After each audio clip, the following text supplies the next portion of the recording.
Good Erev Shabbos. Not only are we going into Shabbos this week, but also coinciding with Hanukkah. Shabbos Hanukkah this week is Parshas Vayeshev. I want to share an insight with you from this week's Parsha that really sheds light on one element of Hanukkah as well. It says after the sale of Joseph, or during the sale of Joseph, Mechiras Yosef, it says, who did the brothers sell Yosef to, Joseph to? It says, V'hinei orchas Yishmaelim ba migilad.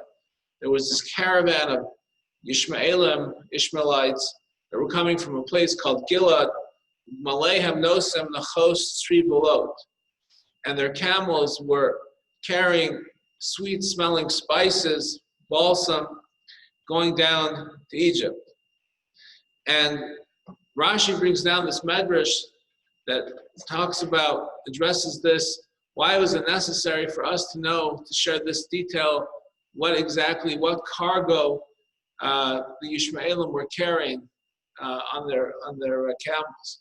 After all, the main part of the storyline is, that the Yishmaelim purchased Joseph as a slave from his brothers.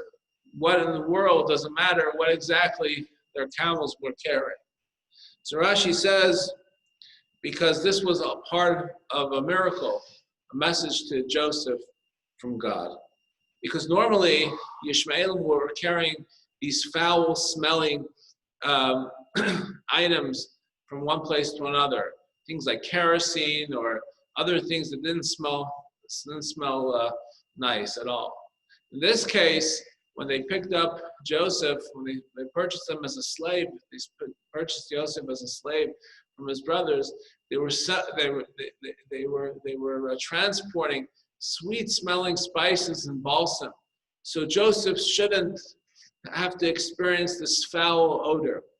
Now, there's been a lot of objection to this commentary over the years, because put yourself in the shoes of this innocent, vulnerable 17-year-old that has just been ripped out of his parents' home and by his own brothers, no less, and sold as a slave to a group of strangers. Why would it matter what kind of cargo they were transporting? What would it matter if it had a little bit of an odor, if it didn't have a little bit of an odor, if it was sweet smelling, if it was not sweet smelling? I mean, this kid, for goodness sake, was sold by his brothers as a slave. So the fact that he had to experience somewhat of a less severe scent, that should make him. Should that be a data point that's compelling in any way? Why is it necessary for the Torah to stress this in the way how Rashi explains this? So Reb Chaim Shmulevitz, in his commentary, has a powerful insight that it's not only relevant to this story with Joseph and his brothers, but also relevant to the story of Hanukkah. And also not only relevant to the story of Hanukkah, but in general for our lives, we can really gain in terms of internalizing this lesson. And that is as follows. That sometimes we live in a time of darkness. And a time of darkness, there doesn't seem to be any way out.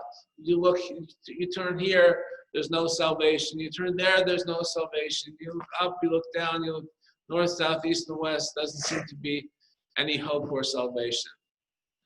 And many times, we're not going to get the salvation right away. But God sends us sometimes just a little light in the darkness. And even though we're not going to be saved completely, the light in the darkness is a message for us to know that you are not alone.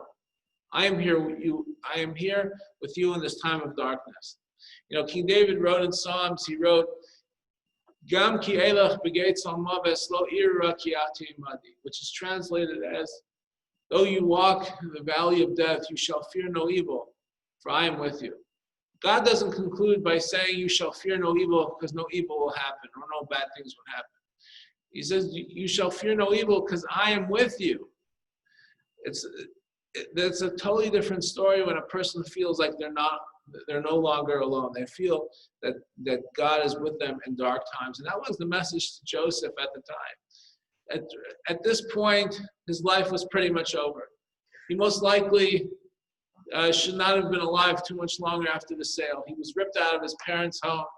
He was a young 17-year-old kid going down to a foreign country whose language and culture he was not familiar with. It wouldn't be too much longer when this slave should have just faded away.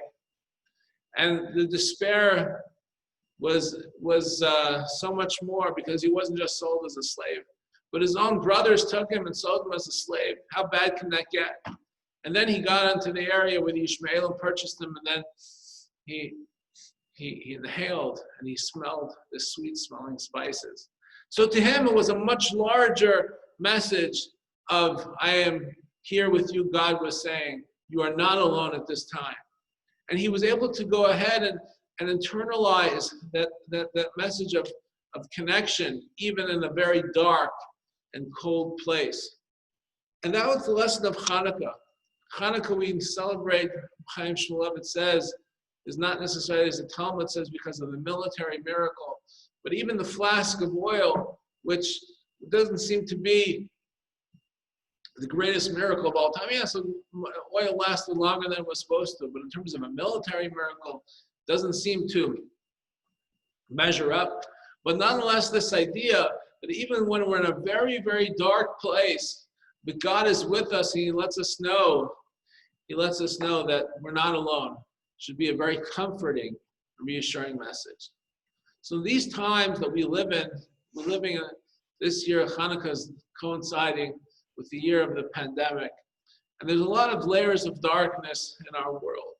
There's so many different angles to talk about, so many different angles of frustration, from loss of life to economic difficulties, and so much more. And we don't see any breakthrough. We don't see how this can be solved. And we have to remember the message not only of Joseph and his brothers, but also of Hanukkah. That is, that even when there's a very dark place, we should realize that we are not alone. God is with us. He's going to send us these sweet-smelling spices or this flask of oil to let us know that we are not alone. And God willing, we will be able to transcend this challenge as well. I wish you all a happy Hanukkah and a good Erev Shabbos.